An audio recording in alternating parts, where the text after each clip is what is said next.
बोलो जयकारा बोल मेरे श्री गुरु महाराज की जय।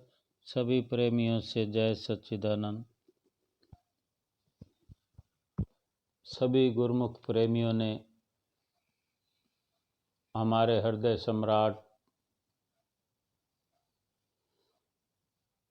श्री 108 श्री पंचम पातशाही गुरु महाराज जी के श्री दर्शन दीदार किए हैं। पहले पंचम पातशाही गुरु महाराज जी के सुंदर दर्शन दीदार का एक छोटा सा गुणवाद करते हैं। कैसा है सुंदर दीदार तेरा, सबसे अनोखा है प्यार तेरा। कैसा है सुंदर दीदार तेरा, ये सुंदर तस्वीर है प्यारी, मेरे मन को भाए।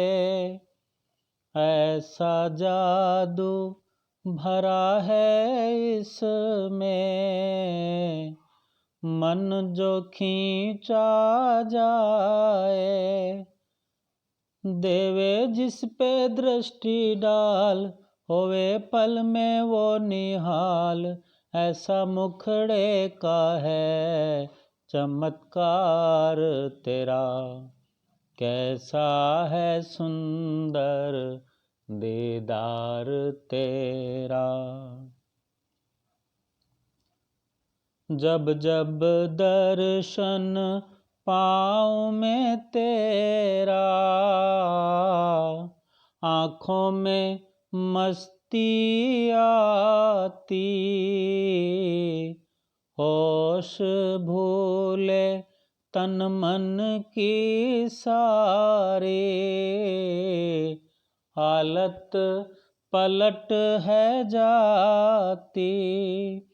दर्शन से मिलता सुख सार, आवे मन को चैन करार।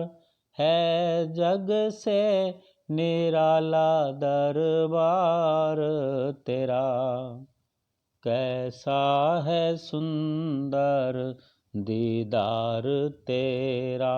सबसे अनोखा है प्यार तेरा, कैसा है। कैसा सुंदर दीदार हम करते हैं अपने श्री सतगुरुदेव महाराज जी का। हमें आदत सी हो गई नित्य प्रति घर में, कुटिया में, आश्रम में श्री पंचम पातशाही गुरु महाराज जी के सानिध्य में, छत्र छाया में ही हमने जीना सीखा। और नाम की कमाई का जो आप दरिया बहाते रहे, उस दरिया के अंदर स्नान करना सीखा। आप जी कैसा मन भावन लुभावन अपना दर्शन दीदार हमें दे के कृतार्थ करते रहे। सुंदर सिंहासन पर कैसे विराजमान होते थे। इतना तेजोमय स्वरूप, मन को लुभाने वाला, आत्मा को गद गद कर देने वाला, श्री दरबार की रचना में कितना ही योगदान आपने किया। साधु वेश में, भगत वेश में अनेकों कार्य, अथक परिश्रम करके आपने किए, श्री आज्ञा को शिरोधार्य कर हर वक्त सेवा में निमग्न रहते थे। जब आप जी साधु वेश में थे, श्री आनंदपुर दरबार के प्रबंधक भी थे, अपनी सेवा को भी पूरा समय देकर करते थे। ये एक आदर्श होता है संतों महापुरुषों का अपने सेवकों के लिए, हम जीवों के लिए, कि हम उस पर चलें, उन आदर्शों पर चलकर हम अपने जीवन का लाभ उठाएं। थोड़े दिन पहले पूजनीय महात्मा जी ने श्री पंचम पातशाही गुरु महाराज जी के साधु वेश की एक रचना सुनाई थी।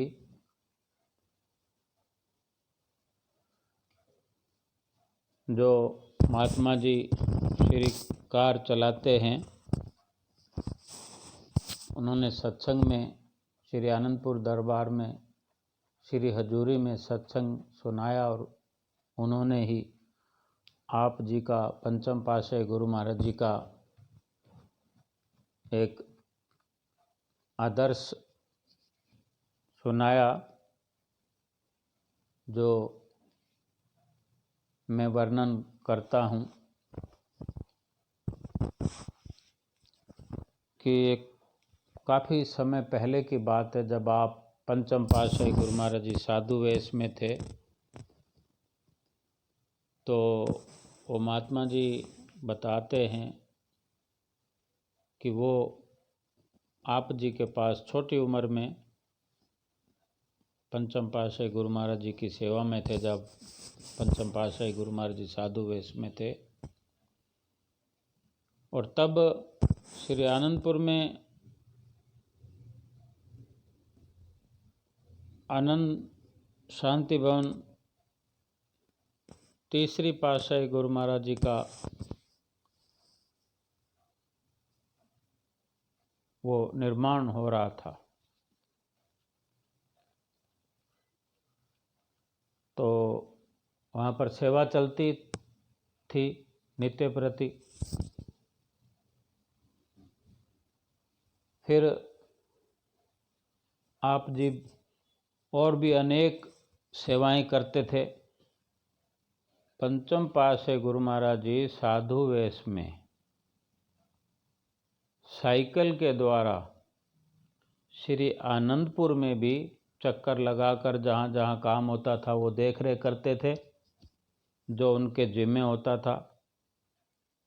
और उसके अलावा सरकारी काम भी पंचम पातशाही गुरु महाराज जी जब साधु वेश में थे, आप जी के जिम्मे होते थे।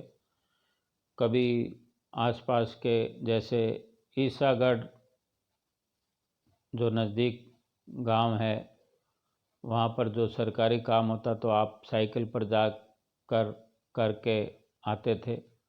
अशोकनगर का भी कोई कार्य होता है, उसको भी करना है। और भी आसपास में जितने काम होते थे, जिस तरह नज़दीक व दूर चक हैं, यानी साइकिल पर ही अधिकतर आप अपनी सेवा को अंजाम देते थे। महात्मा जी ने बताया कि एक बार महात्मा जी उस टाइम बहुत छोटे होते थे, तो वो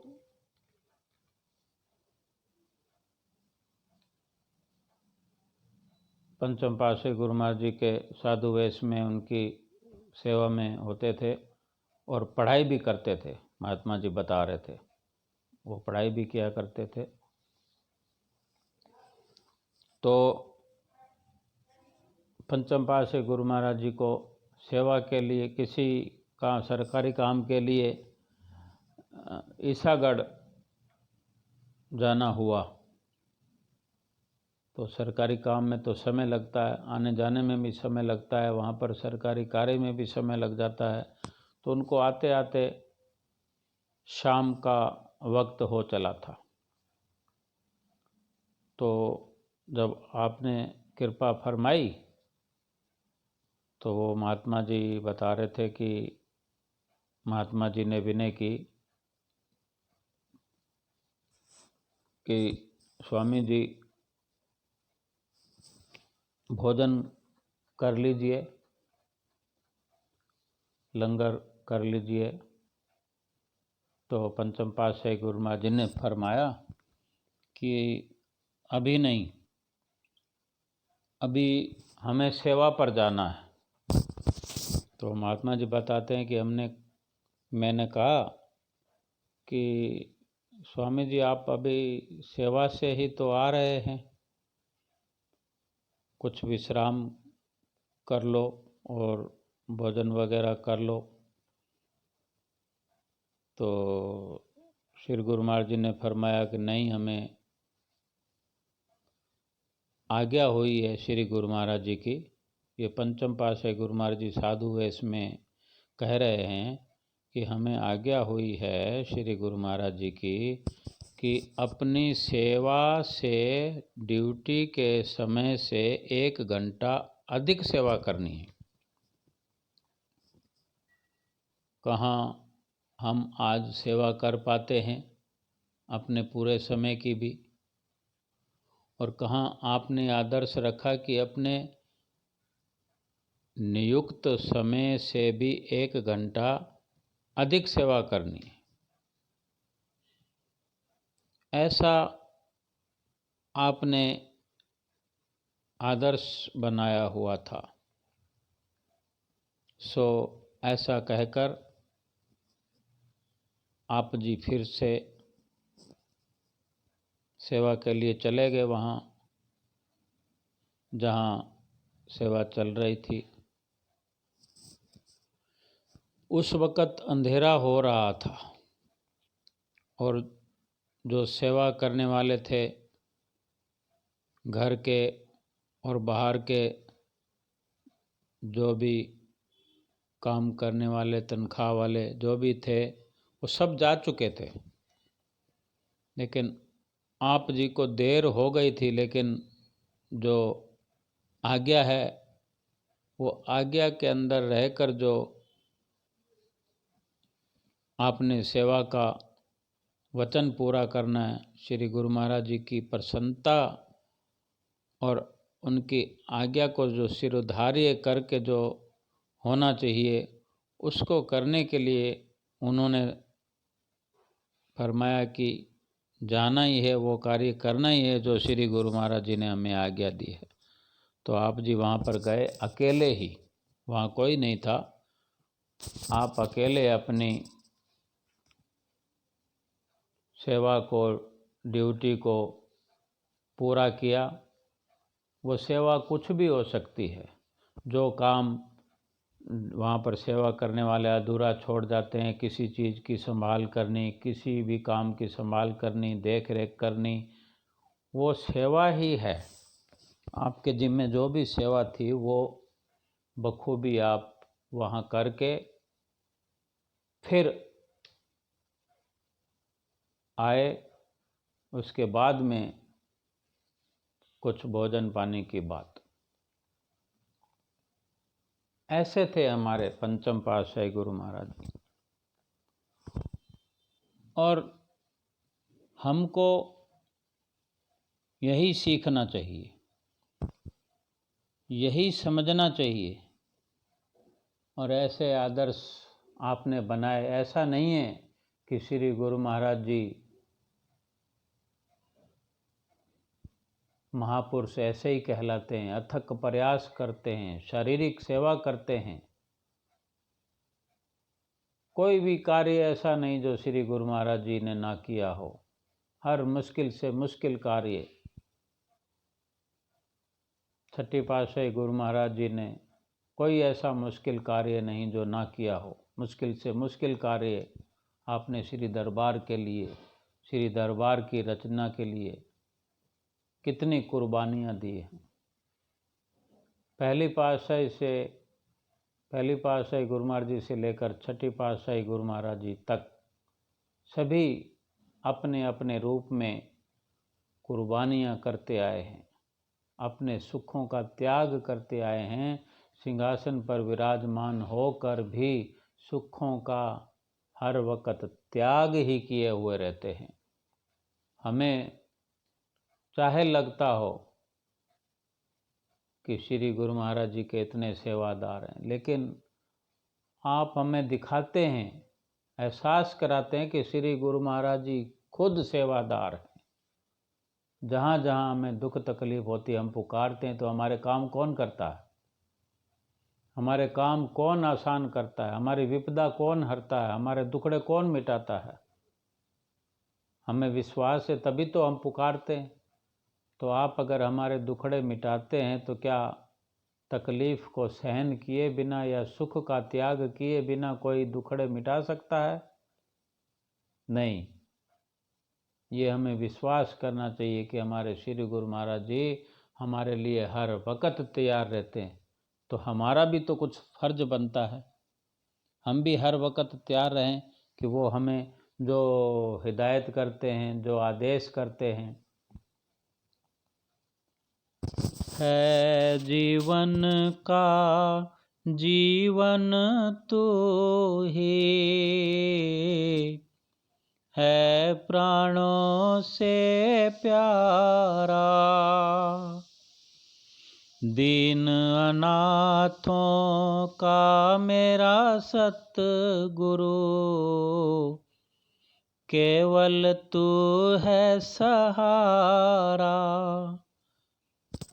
मेरे सतगुरु दीन दयाल, करे भक्तों की संभाल, है जग से अनोखा व्यवहार तेरा, कैसा है सुंदर दीदार तेरा, सबसे अनोखा है प्यार तेरा, कैसा है। दासन दास तेरे चरणों में, हरदम अरज गुजारे, रहे हमेशा सामने मेरे, श्री दर्शन के नजारे। तेरी प्रीत को मैं पाऊं, सारे जग को भुलाऊं, हो मुझको फकत आधार तेरा, कैसा है सुंदर दीदार तेरा। क्यों हमारे दिल के अंदर सुकून आ जाता है दर्शन दीदार करने से? क्योंकि आप त्याग की मूरत हैं, दया और परोपकार की सूरत हैं। हम भी उनके नक्शे कदम पर चलें, हमारा दिल श्री गुरु महाराज जी के दिल से मिल जाएगा, एक हो जाएगा। आप जो जो फरमाते हैं, आज छठी पातशाही गुरु महाराज जी के रूप में अवतरित होकर आप जी हमें हिदायत कर रहे हैं। अपने वक़्त में करते रहे, उससे पहले करते रहे, हर रूप में करते रहे कि पांचों नियम की पालना करनी है। इस श्री आनंदपुर दरबार के जो 5 नियम हैं उनकी पालना करते हुए और विशेष कर 2 घंटे सुमरन भजन नित्य प्रति करना ही करना है। फिर देखो हमारी जीवात्मा का, हमारे मन का, तन का, धन का, हमारे कुटुंब का, परिवार का, हमारा आशा पाशा कैसे महकने लगता है। ये सिमरन का प्रताप जो है वो नज़र आने लगेगा। इस सिमरन के अंदर, इस नाम रूपी बीज के अंदर सुखों के वृक्ष की छाया छुपी हुई है। आपने जो नाम दिया है उस नाम में सब कुछ भर दिया है।